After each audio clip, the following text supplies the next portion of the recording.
Magandang umaga, magandang hapon o magandang gabi sa inyong lahat.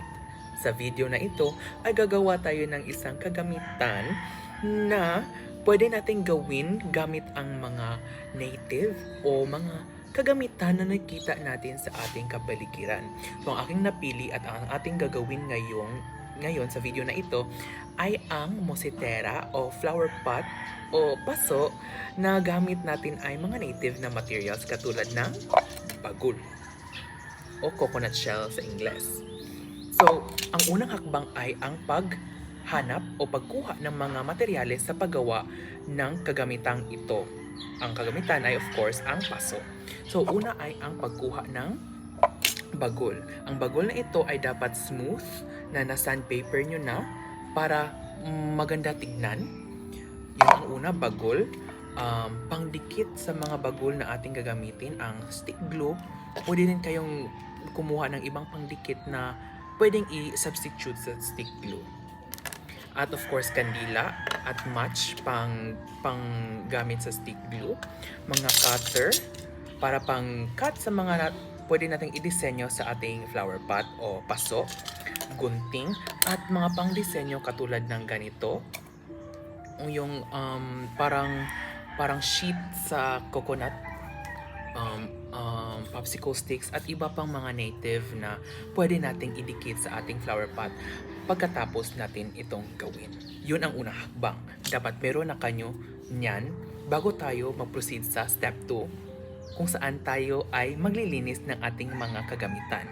If tapos na tayo maglinis ng kagamitan, tayo mag-proceed o tayo magpatungo sa step 3 kung saan tayo magsisimulang maggawa ng ating paso. Okay? Okay. Ngayon natapos na tayo sa una at pangalawang step kung saan tayo ay nagkuha ng mga materyales at paglilinis ng mga materyales. Ngayon ay simulan na natin talagang gumawa ng ating kagamitan na flower pot. Unang gagawin ay dapat natin idikit ang dalawang bagol na dito. Okay? Idikit natin silang dalawa na ang lubid ay nasa gitna. So ganito gagawin. Paalala, kung tayo ay gagamit ng matutulis na bagay o maiinit na bagay ay tayo ay mag-iingat, at kung tayo ay below 15 years old, dapat tayo ay may gabay sa ating mga magulang o nakakatanda sa atin. Kaya nagkuha ako ng gloves para maprotektahan ang aking sarili sa maiinit na bagay. Okay? Dapat tayo maging maingat sa ating ginagawa. At huwag niyong kalimutan ng butas sa ilalim. Importante yon sa mga tanim. Okay, so natapos na tayo sa pagdikit. Ganito dapat ang isang bagol sa taas, yung malalim kasi lalagyan natin ng lupa, at yung parang base naman sa ilalim. Okay lang kung medyo pangit tignan yung pagdikit kasi ika-cover natin yan ng mga native materials pagkatapos. So ang step 3 ay ang pagdikit sa dalawang bagol gamit ang rope para may base, hindi masyadong magalaw. So gamit lang ang stick glue, ganito siya ang finished product sa pagdikit. At pupunta na tayo sa step 4 o pang-apat na step para sa pagdidisenyo. Ngayon, ang pang-apat na step ang pagdidisenyo ay ito ang ating gagamitin. Ang coconut sheet at mga coconut flowers. Pwedeng itong patay na o pwede rin itong green na, buhay pa. Atin itong ididikit dito sa ating flower pot o paso. Simulan na. Sa pang-apat na parte, ang pagdidisenyo, kayo na ang bahala kung ano ang gusto nyong ilagay. Sa akin ay, ang gusto kong ilagay ay mga parte ng niyog na maganda tignan, katulad ng mga bulaklak o yung kanyang coconut fibers.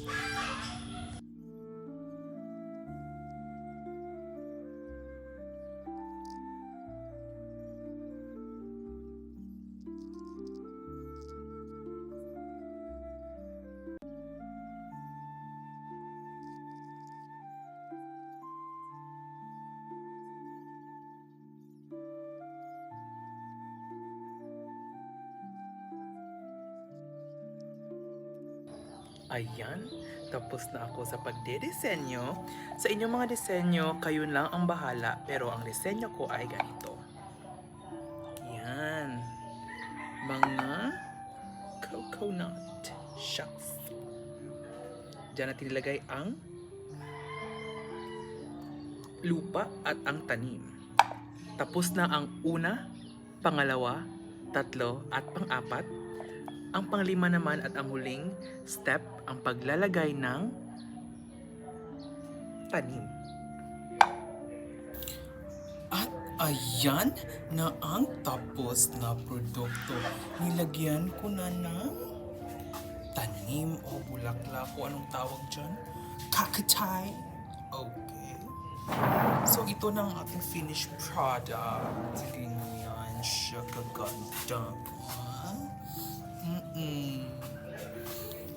Saan ka dyan, girl? Ayan.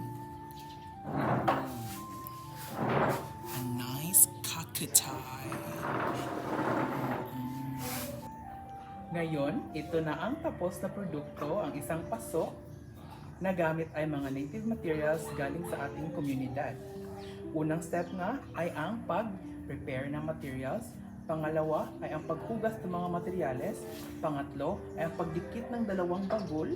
At pang-apat ay ang pagdidisenyo. At ang panglima, ang panghuli ay ang paglagay ng tanim. Sa tanong na kung ano ang natutuhan o natutunan ko sa paggawa ng proyektong ito ay ang mahirap man ang unang hakbang kung saan paghahanap ng mga materyales. Ang pangalawa, pangatlo, pang-apat at mga hakbang pa nun ay napakadali lamang. Tignan nyo naman tong final product o huling produkto na ating nagawa. Napaka-worth it talaga ang oras. Saan ka dyan, girl? Over. At ang ano naman ang aking o ano ang bakit mahalaga ang paggawa ng proyekto ito o paggawa ng mga proyekto katulad nito ay mahalaga talaga ito kasi dito nasasanay o mas nahon ang ating skill o kakayahan na pagiging creative o malikhain at pag-appreciate na din sa ating sariling kalikasan o native na mga natural na bagay katulad ng niyog, katulad ng mga tanim, katulad ng mga gamit pa ng niyog, hindi lamang ito pagkain o kahoy, kundi pati na din yung kanyang mga bulaklak at mga leftovers ay nagagamit din.